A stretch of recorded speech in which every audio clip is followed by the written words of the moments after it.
어째 공부는 잘하고 있습니까? 이정민입니다. 이 영상은 수학 하 완전 초급 과정이라기보다는 중급 혹은 심화 과정을 공부하는 학생한테 좀 도움이 될 것 같은 영상이에요. 이 제목이 조금 자극적인데 이게 오히려 제가 말씀드리려는 이런 점들을 조금 조심해서 공부를 하면은 수학 하에서 적당히 시행착오 없이 잘 공부할 수 있다, 오히려 역전할 수 있다, 이런 것들을 알려주는 영상이 될 겁니다. 자, 수학 하는 크게 집합과 명제, 함수, 경우의 수 이렇게 나눠져 있습니다. 근데 수원도 그렇고 수하도 그렇고 대단원끼리 조금 서로 상관없다 이런 느낌을 지울 수가 없어요. 단원별로 좀 설명을 드려볼게요. 자, 첫 번째 집합과 명제 단원. 부모님 세대 때는 이제 집합 이러면은 야 이거 중학교 때 했던 거 아니야? 이러실 수도 있는데 그거 맞고요. 원래 07 개정 교육과정까지는 중학교 때 배웠는데 지금은 이제 고등학교 1학년 2학기 때 배우고 있습니다. 그 벤 다이어그램 나오고 어쩌고 뭐 이런 단원이에요. 예전에는 이제 뭐 중학교 내용이니까 뭐 엄청 큰 무리는 없겠네 이런 생각을 할 수가 있겠죠. 자, 그럼 대단원 2 함수. 이게 말 그대로 이제 함수가 뭔지 다루는 거예요. x에 뭐 넣으면 y에 뭐 나온다 이런 건데 생각해 보면은 막 엄청 어려울 내용은 없어요. 왜냐면 중학교 때부터 중학교 1학년 1학기 때 뭐 배웁니까? 함수. 중학교 2학년 2학기 때 뭐 배웁니까? 1차 함수. 중학교 3학년 1학기 때 2차 함수 이렇게 배우고 고등학교 수학상에서도 2차 함수 이런 것들을 배우잖아요. 그렇기 때문에 수학 하에서도 함수를 배우는데 배우는 거 또 하는 거니까 막 엄청 어렵진 않겠네? 이렇게 생각을 할 수도 있어요. 일단 들어보세요. 대단원 3 경우의 수는 중학교 2학년 2학기 때 배우다가 또 한동안 안 다루다가 수학 하에서 잠깐 다루고 심화 선택인 확률과 통계에서 배우게 되겠죠. 자, 그래서 대부분의 이과는 사실상 수능에서도 다루지 않게 되고 심화 선택도 확통을 안 하게 될 확률이 좀 높기 때문에 크게 잘 안 하긴 하는데 여튼 고등학교 1학년 내신 때 하다 보니까 공부를 적당히 또 하기는 해야 되겠죠. 자, 그래서 세 개의 단원을 알아봤어요. 근데 아까 말씀드렸듯이 연계가 조금 떨어져 있죠. 이게 수학 하의 꽤 큰 특징이에요. 그리고 말씀드렸듯이 실제로 내용이 많은가 하면은 내용 자체도 막 그렇게 많진 않아요. 여기 문제 수도 이렇게 보면은 실제로 수학 하보다 수학 상이 훨씬 많죠. 물론 이제 편제 자체가 수학 상하 모두 고등 수학에 묶여 있어가지고 정석이나 뭐 아셈 하이하이 이런 교재들을 보면은 수학 상의 뒷부분 부분은 이제 수학 하 교재에 붙여놓는 경우도 있기도 하고요. 그만큼 이제 수학 상의 양이 많다는 거겠죠. 여튼 그런 거 따지고 보면은 여차저차 잘 해내기만 하면은 수학 하라는 과목은 좀 만만할 수도 있을 것 같은데 그런데 왜 수학 하에서는 역전하기가 조금 힘들다고 하는 걸까요? 물론 다른 과목들도 다 마찬가지예요. 역전하기 힘들어요. 그런데 하나하나씩 조금 따져보도록 합시다. 첫 번째는 제가 말씀드렸듯이 시험 범위가 좀 적어요. 적어서 생기는 문제가 있어요. 뭔 소리야? 시험 범위가 적으면은 공부를 좀만 하면 금방 다 따라잡을 수 있는 거 아니야? 라고 생각하실 수도 있는데 맞는 말이긴 해요. 근데 상위권 입장에서는 어차피 이게 변별력을 갖춰야 되는 거잖아요. 그러다 보니까 문제들이 좀 뇌절을 해버립니다. 자, 요 문제를 볼까요? 수학하의 명제 단원의 문제인데 이게 문제를 좀만 읽어보시면 A는 B다 이런 명제 있잖아요. 그 명제 문제가 아니라 명제는 그냥 살짝 물어만 보고 사실상은 2차 분응식 문제죠. 근데 명제 개념을 요만큼 섞어 놓기만 한 거예요. 답지도 보세요. 길이도 엄청 긴데 이게 명제 문제가 아니죠.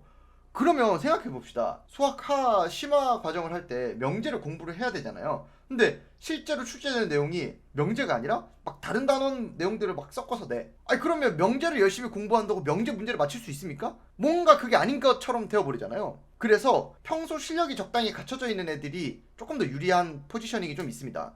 물론 이런 현상이 다른 과목 수학 상, 수, 원 이런 데서도 이런 현상이 없는 건 아니에요. 그런데 수학 하에 집합 명제에서 이런 현상이 좀 심해요. 애초에 집합 단원에서 저 뒷단원 내용인 어떤 순열조합 내용을 썼을 때 어떤 편해질 수밖에 없는 문제들이 너무 많고 단원과는 관계없는 문제가 아까 보여드렸듯이 너무 많죠. 제가 한두 문제 가지고 이렇게 이야기를 하는 게 아니라 실제 이제 내신 기출킬러 문제도 그렇고 모의고사 때도 이런 순열조합 내용을 썼을 때 유리한 포지션들이 좀 많죠. 잠시 이렇게 멈추고 제가 몇 개 보여드릴게요. 그러니까 문제집 하나만 하더라도 이런 실제로 이렇게 이 단원의 본질이랑은 조금 어긋난 것들이 너무 많기 때문에 좀 보여드려 볼게요.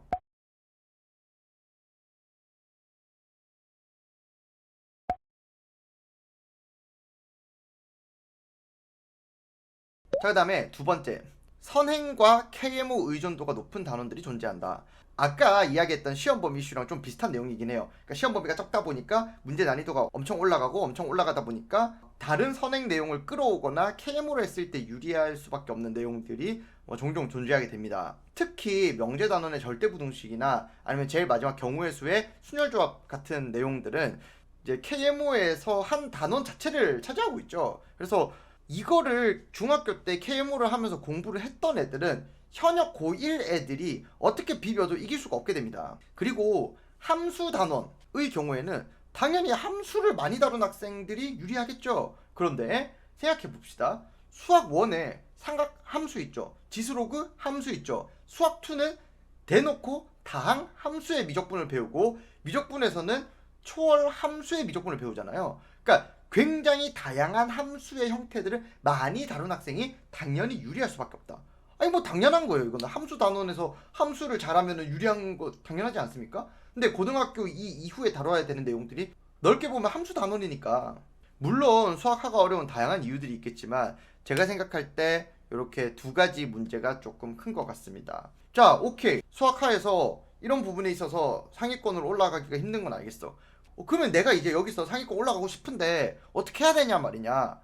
1학기 때 일반고 기준으로 1등급 후반, 2등급 요런 원저리 학생들 입장에서 말 그대로 최상위권이 되기 위한 해결책. 중학교 때 그래도 수상하 한 3권 정도씩 이렇게 선행을 한 애들은 1학년 1학기 기말고사부터 여름방학이 되기 전 요 한 2주 정도 남죠.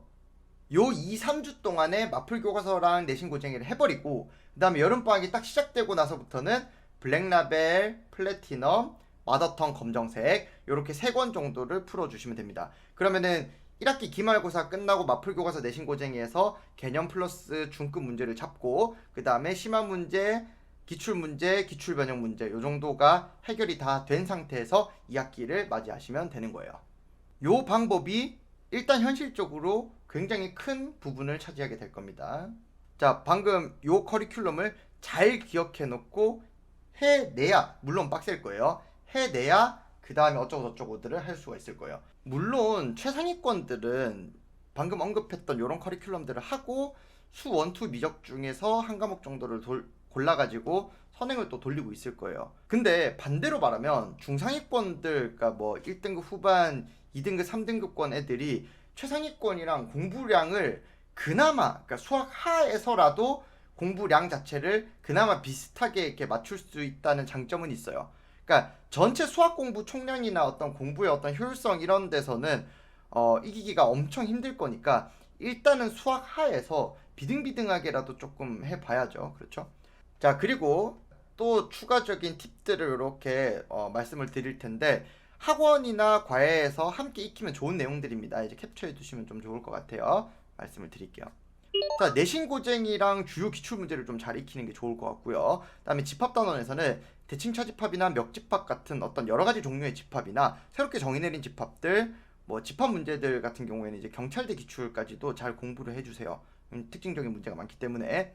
자, 그다음에 명제 단원에서는 주로 이제 귀류법, 대우증명법 이런 것들은 교과서 레벨의 것들은 안 보고 적을 수 있을 정도로 몇 가지 정도는 외우고 학기를 시작을 해주세요.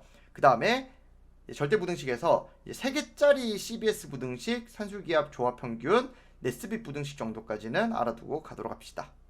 다른 기타 어려운 것들은 막 그렇게까지 다 외우진 않아도 상관없어요. 그 다음에 함수 단원에서는 함수의 개수를 묻는 심화 문제까지도 순열조합을 써가지고 풀 수 있도록 알아두면 좋을 것 같고요. 합성함수 파트에서는 교재에 나와 있지 않는 이제 N축 방법이나 이런 여러 가지 방법들을 뭐 학원이나 이런 데서 배우기 힘들다고 하면은 유튜브를 통해 공부를 하든 어떻게든 N축 방법이나 이런 것들, 합성함수 여러 가지 팁들이 있어요. 이런 것들을 공부를 하고 갑시다. 그래서 실제로 노가다로 공부하는 영역을 최소화시키세요. 합성함수에서는. 그 다음에 유리무리함수에서는 격자점 기출 문제 같은 것들을 포함한 최대한 여러 가지 기출 문제들을 최대한 많이 다뤄주셔야 됩니다. 그 다음에 순열조합 같은 경우는 각 공식에 대한 증명들도 알아두셔야 되고요. 그 다음에 중급 문제, 그러니까 마플 시너지, 내신 고쟁이 같은 다양한 문제들을 최대한 많이 풀어보는 게 더 중요할 거고요. 막 말도 안 되는 심한 문제에 너무 힘들어하지 마시고 중급 문제를 잘 하는 게 중요합니다.